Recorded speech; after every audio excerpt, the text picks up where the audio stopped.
Well so what is a organ pipe? Organ pipe क्या होता है? ऑर्गन पाइप्स में हम लोग जो भी फ्लूट या कोई भी पाइप प्ले करते हैं तो that is called a organ pipe. So organ pipe में भी तुम लोगों ने देखा होगा जिन लोग बजाते हैं वो डिफरेंट जगह में अपना फिंगर प्लेस करते हैं और उसके बांसुरी में तब क्या होता है, डिफरेंट साउंड प्रोड्यूस होता है, राइट? सो क्यों साउंड प्रोड्यूस होता है? बिकॉज डिफरेंट फ्रीक्वेंसी का साउंड प्रोड्यूस होता है। और कैसे होता है वो थोड़ा समझना पड़ेगा। तो ऑर्गन पाइप जो है वो दो तरीका का होता है। फर्स्ट जो तरीका हम लोग सीखेंगे वो है क्या? Open pipes. Open pipes. What are open pipes? दोनों तरह से right, a pipe which is open at both ends. A pipe which is open at both ends. ठीक है, जो ऐसे एक एंड से ब्लो करते हैं और हम लोग बजाते जाते हैं, दैट इज ओपन पाइप। और जो ऐसे बजाता है ना, एक जगह में ब्लो करता है और दूसरे जगह में प्लेसेस हाथ फिंगर प्लेस करते हैं, वो क्लोज्ड ऑर्गन पाइप होता है। ठीक है, क्लोज्ड ऑर्गन पाइप ये भी है। हाँ, बहुत लोग बजाते हैं ना ऐसे मुंह में डाल के जोर से हवा देते हैं तो बहुत जोर का आवाज होता है, बिकॉज ये नहीं मुंह में डाल के, मुंह के अंदर डाल के, अंदर मुंह के सामने डाल रहे हैं, राइट? सो मोटा इलेक्ट्रॉनिक वाइब्रेशन है ये, साउंड वाइब्रेशंस। अच्छा, नाउ ओपन पाइप हम यानी সবাই সিসিতে বারে ক্লাসে এবারে একটু মন দিয়ে শুনি আমরা open pipe. Listen to it very carefully. Open pipe में जो होता है वहां पर कोई स्ट्रेच स्ट्रिंग नहीं होता वाइब्रेट करवाने के लिए। क्या होता है? एयर ही वाइब्रेट करता है। एयर ही वाइब्रेट करता है एक जगह से दूसरी जगह। लेकिन बात प्रॉब्लम ये है कि स्ट्रेच स्ट्रिंग में होता था क्या, तुम एक जगह में वाइब्रेट करवाते हो तो वो वाइब्रेशन दोनों एंड में जाके रिफ्लेक्ट होके वापस आता है। तो रिफ्लेक्शन के लिए ही स्टेशनरी वेव क्रिएट, कोई भी जगह में अगर स्टेशनरी वेव क्रिएट करना हो तो रिफ्लेक्टर जरूरी है। अगर रिफ्लेक्टर नहीं है तो कोई स्टेशनरी वेव क्रिएट क्यों? क्योंकि वेव तो निकल के चला जाएगा ना, तो वो वापस अगर ओवरलैप करने नहीं आएगा तो स्टेशनरी वेव स्ट्रिंग के लिए बहुत इजी था। दो एंड में दो पॉइंट्स थे जहां से वो रिफ्लेक्ट करके आ रहा था। लेकिन यहां पर कोई पॉइंट नहीं, कुछ नहीं, क्या होने वाला है? थोड़ा ध्यान से सुनो। ये जो पाइप होता है ना, ये एटमॉस्फेरिक एयर और उसके अंदर जो एयर है उन दोनों को सेपरेट कर लेता है। एटमॉस्फेरिक एयर जो है वो फ्री टू वाइब्रेट है, एकदम फ्री। लेकिन उसके अंदर जो एयर है वो बाउंडेड है, तो उसका वाइब्रेशन कहीं भी नहीं जा सकता है। तो इसलिए क्या होता है, जब इसके अंदर से कोई वाइब्रेशन ये एंड में आता है ना, तब ये एंड से थोड़ा सा वाइब्रेशन बाहर तो जाता है, दैट्स ट्रू, लेकिन थोड़ा वाइब्रेशन वापस रिफ्लेक्ट करके आ जाता है। क्यों? बिकॉज इसका अंदर वाला एयर का मीडियम एक अलग मीडियम के हिसाब से ट्रीट करते हैं और बाहर वाला एयर एक अलग मीडियम के हिसाब से ट्रीट करते हैं। तो जैसे वो मीडियम इंटरफेस में पहुंचता है, थोड़ा सा पोर्शन वेव का निकल जाता है, थोड़ा सा पोर्शन रिफ्लेक्ट होके वापस आ जाता है, and that creates the overlapping stationary wave. ठीक है, अब कौन ज्यादा फ्री है वाइब्रेट करने के लिए, एंड वाला एयर या मिडिल वाला air? Obviously it's open to atmosphere. तो इसलिए क्या होता है, फॉर ऑर्गन पाइप वाइब्रेशन जहां पर ओपन एंड रहेगा वहां पर एक एंटीनोड क्रिएट होता है और ठीक बीचों बीच एक ठीक बीचों बीच एक नोड क्रिएट होता है। ठीक है, so for fundamental mode of vibration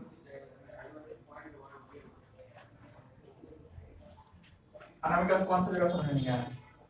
समझना है, राइट? सो बीच में नोड होता है और दो एंड में दो एंटीनोड होता है। So for fundamental mode of vibration mode और first harmonic, for fundamental mode और फर्स्ट हार्मोनिक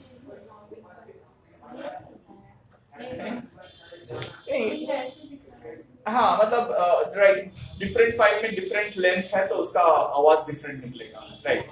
लेकिन ऐसे ना ऑर्गन पाइप में तो ऑलवेज ऐसे ही होना पड़ेगा, ऐसा जरूरी नहीं है। एक सिंगल पाइप भी ऑर्गन पाइप हो सकता है, सिर्फ उसमें अलग अलग जगह में होल्स बनाने पड़ेंगे। स्ट्रॉ इन सकता है क्योंकि वो बहुत थिन है तो उसमें वाइब्रेशंस पास नहीं कर पाएगा, थोड़ा थिक होना पड़ेगा, एटलीस्ट पेन जैसा थिक होना पड़ेगा, तब मतलब पाइप रहेगा तो वो उससे हम लोग ऑर्गन पाइप बना पाएंगे। ओपन अच्छा थोड़ा ध्यान से सुनो। तो फर्स्ट हार्मोनिक में क्या हो रहा है, दो एंड में दो एंटीनोड और बीच में एक। तो मुझे बताओ यहां से यहां तक वेवलेंथ के हिसाब से कितना डिस्टेंस होना चाहिए? कहां से लैम्डा? ये एक एंटीनोड है, ये एक एंटीनोड है ना। एंटीनोड एंटीनोड के बीच में लैम्डा बाय 2 ही होता है। सो ये lambda by 2 equal to L ही होगा। तो देखो स्ट्रेस स्ट्रिंग में जो किए थे exactly same. So lambda is equal to 12। तो v इक्वल टू क्या होगा, सॉरी f इक्वल टू क्या होगा, v बाय, जल्दी से बताओ, v by lambda which is v by 12।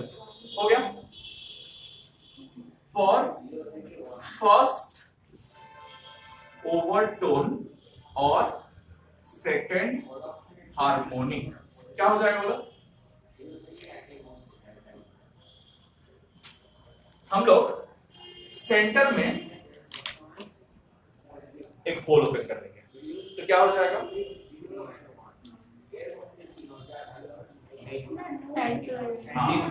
It's giving opening to atmosphere, मतलब वहां पर एक एंटीनोड, दो नोड है। हाँ तो देखना जिन लोग बांसुरी बजाते हैं उन लोग पहले सारा होल्स बंद रखते हैं, फिर एक एक होल खोलते हैं और वहां पे आवाज निकलता है। तो हम एक बहुत मिसकंसेप्शन में थे कि पहले के होल बंद करते हैं तो आवाज चेंज होता है। तो एक्चुअली में होल जब ओपन करते हैं तब आवाज चेंज होता है, ठीक है? It's not the other way around. So यहां पर ओपन करने से क्या होगा, यहां पर एक एंटीनोड क्रिएट हो जाएगा। तो यू नो एक एंटीनोड खुद तो क्रिएट हो नहीं सकते हैं, उसके साथ और एक नोड को भी लेके आएगा वो। सो यहां पर हो गया 3 एंटीनोड और 2 नोड, राइट? अब मुझे बताओ एक एंटीनोड से दूसरा एंटीनोड का डिस्टेंस कितना है सर? एक नोड से दूसरा नोड, अच्छा एंटीनोड भी चले जाते हैं, नोड तो लेने का जरूरत नहीं है। यहां से यहां तक डिस्टेंस कितना है? और यहां से यहां तक लैम्डा 2 ले लेते हैं क्योंकि ये लैम्डा और पुराना वाला लैम्डा सेम है। So obviously L is equal to lambda 2 और F2 equal to V by lambda 2 होगा, which is V by L. Similar to the previous one, इसको 2V by 2L कर लेते हैं, so इसको 2F बोल सकते हैं। तो गान सुनने को मजा लगेगा। सेकंड ओवरटोन और थर्ड हार्मोनिक। सेकंड ओवरटोन या थर्ड हार्मोनिक उसमें क्या होता है जल्दी से बताओ। और एक एंटीनोड खोल देंगे हम लोग, राइट? सो 3 एंटीनोड हो जाएगा और सॉरी 3 नोड हो जाएगा। तो ये नीचे जाएगा, ये ऊपर जाएगा, फिर नीचे आएगा। तो यहाँ node sorry antinode antinode antinode antinode और बीच में node node node. So the same thing, कोई डिफरेंस नहीं है with stress string. Stress string में एग्जैक्टली जैसे बना था वैसे ही बन रहा है, कोई डिफरेंस नहीं है। क्यों? আমার তো হয়নি, এটা ট্যারা করে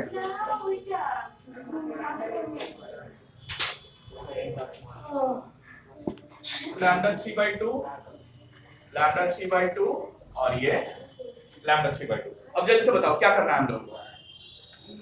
सर घर जाना है। अच्छा नहीं ठीक है, घर नहीं जाना है। अब जल्दी से पढ़ लेते हैं।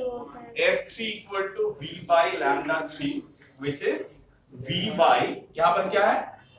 L is equal to 3 lambda 3/2 मतलब lambda 3 equal to 12/3, राइट? सही बना मैंने? तो V by 12/3 मतलब 3V by 12 which is equal to 3F होते जा रहा है, राइट? सो ऐसे therefore Fn will be n into F. Fn will be n into F, ठीक है? अरे वाह, तो बैच ही हो गया। अच्छा, I'll teach you a very easy way to do this. अगर तुम एक साथ नहीं बना सकते हो तो देखो देखो देखो बनाओ ही नहीं, सुनो बनाओ ही नहीं। देखो देखो अगर समझ में नहीं आता है तो बहुत इजी है, हम लोग को ये तो पता है ना कि हम लोग 3 पार्ट में तोड़ने वाले हैं, तो पहले से 3 पार्ट में तोड़ दो। फिर यहाँ पर एक ऐसे तोड़ के भी एक ऐसे बनाओ, फिर यहाँ से एक ऐसे बना दो, फिर यहाँ से एक ऐसे बना दो। क्या ना ठीक तो ऐसे एक तो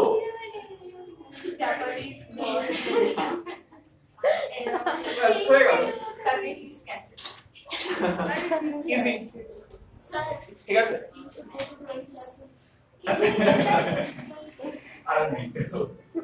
Well, listen. बोलो आर्टिस्ट के ज्यादा हो रहे हैं। Next is closed pipes. इसमें क्या होता है? Closed pipe में क्या होता है? बताओ। जहाँ पे बंद रहता है। अच्छा ठीक है, ये बना लो जल्दी से। Hey, let's come back. Listen. Closed pipes. Closed pipes में क्या होता है? What happens in closed pipes? नहीं, दो साइड नहीं, एक side. So obviously one end open, one end closed. ठीक है, यहाँ पर 2 एंड ओपन था, राइट? हाँ, ये है क्लोज पाइप। सो इसमें क्या हो रहा है? इसमें एक एंड में एक एंटीनोड क्रिएट होता है, दैट्स ट्रू, लेकिन दूसरा एंड में क्या क्रिएट होता है? राइट, एक एंटीनोड और एक नोड। अब मुझे बताओ, एक एंटीनोड और एक नोड के बीच में डिस्टेंस कितना होना चाहिए? Lambda by 4। सो ये हो जाएगा lambda by 4 equal to L। तो अगर lambda by 4 equal to L होगा तो क्या हो जाएगा? Lambda equal to 4। तो यहां पर फंडामेंटल मोड ऑफ वाइब्रेशन में क्या आ जाएगा? F is equal to V by कितना है? V by lambda which is V by 4L, right? अब फर्स्ट ओवरटर्न में क्या हो रहा है थोड़ा ध्यान से देखो। फर्स्ट ओवरटर्न में क्या हो रहा है थोड़ा ध्यान से देखना। क्या करते हैं हम लोग? एक इसके अंदर क्या करेंगे? एक एंटीनोड घुसा देंगे, राइट? एक्स्ट्रा, तो उसमें एक नोड भी आ जाएगा साथ साथ। तो कैसे दिखने में कैसे लगेगा?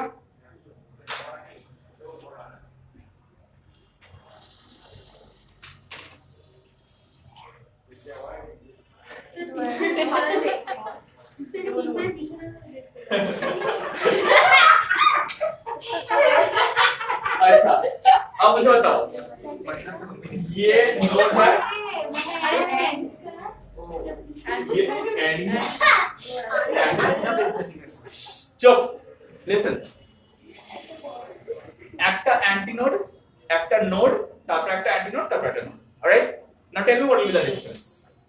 এই antinode থেকে node অবধি distance কত? This is lambda 2 by 4। लेकिन यहाँ से यहाँ तक distance कितना होता है? lambda by 2।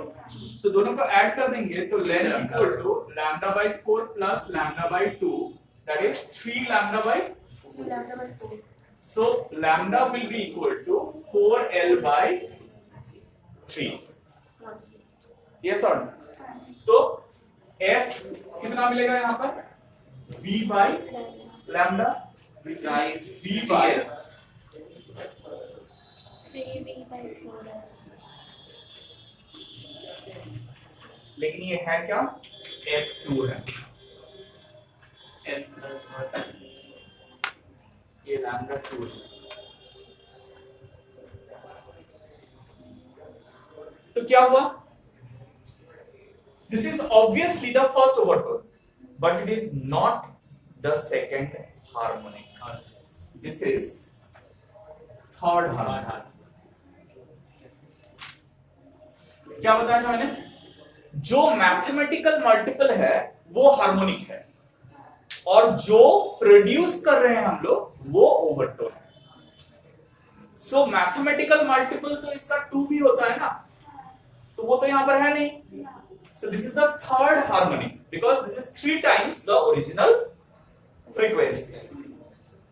फंडामेंटल फ्रीक्वेंसी का कितना टाइम्स है, 3 times. But this is observable first overtone, इसीलिए हम लोग इसको फर्स्ट ओवरटोन बोलेंगे, लेकिन हार्मोनिक हम लोगों को क्या बोलना पड़ेगा, third harmonic, is not the second harmonic. समझ में आया? So harmonic are the integral multiples of the original frequency which may be available, may not be available. जैसे देखो सेकंड हार्मोनिक यहाँ पर मिसिंग है, सेकंड हार्मोनिक तुम प्रोड्यूस नहीं कर सकते। जैसे यहाँ पर सेकंड हार्मोनिक प्रोड्यूस हो रहा था, 2f प्रोड्यूस हो रहा था, लेकिन यहाँ पर 2f प्रोड्यूस नहीं हो रहा है। So harmonics are the mathematical multiples जो प्रोड्यूस हो भी सकते हैं या नहीं भी हो सकते हैं, लेकिन जो एक्चुअली में प्रोड्यूस हो रहा है जो मल्टीपल्स, उसको हम लोग ओवरटोन्स बोलते हैं। समझ में आया ओवरटोन्स और हार्मोनिक में डिफरेंस? जो multiple of frequency are produced by the माने musical instrument, those are called overtones and the mathematical multiples are called the harmonics. ठीक है, अच्छा ये हो गया फर्स्ट ओवरटोन। अब सेकंड ओवरटोन में क्या होगा?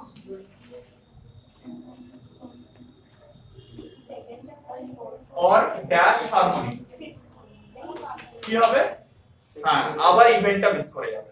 দিস উইল বি দা, तो देखते हैं क्या होता है। f3 is equal to v by lambda 3 which is equal to, यहां पर क्या हो रहा है,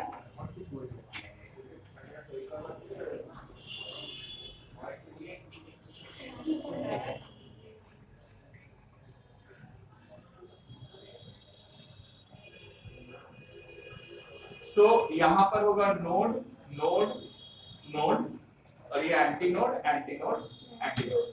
सो यहां तक डिस्टेंस कितना है, लैम्डा बाई 4, और यहां से यहां तक डिस्टेंस है लैम्डा बाई 2, और यहां से यहां तक डिस्टेंस है लैम्डा बाई 2। तो ये क्या हो जाएगा, L is equal to 5 lambda by 4। You understand this? सारा ऐड करेंगे तो कितना आएगा, 5 लैम्डा बाई 4 आएगा, हाँ या ना? तो यहाँ पर लैम्डा क्या आ जाएगा, what will be the value of lambda, 4l by 5। तो ये हम यहाँ पर डालेंगे v by 4l by 5 डालेंगे तो 5v by 4l आ जाएगा। So see this coming out to be क्या आ रहा है, 5f आ रहा है। Is that clear? तो this is the fifth harmonic. So now, so in closed pipe you miss the even harmonics, only the odd harmonics are present. अब question है कि Fn क्या है? Fn क्या लिखेंगे? 2m plus minus 1 minus 1 into f। ठीक है, सो f3 f4 ऐसे करते जाएंगे तो हम लोग कोई भी वैल्यू यहाँ पर डालेंगे तो उसका कोरिस्पॉन्डिंग कितना फ्रीक्वेंसी होगा वो हम लोगों को मिल जाएगा। Clear to all of you? This for the general formula. So just write this down. কখন থেকে বলো? So write this down. Hence, right? Hence, in a closed pipe, the odd harmonics in a closed pipe, the odd harmonics are present. The odd harmonics are present, but the even harmonics,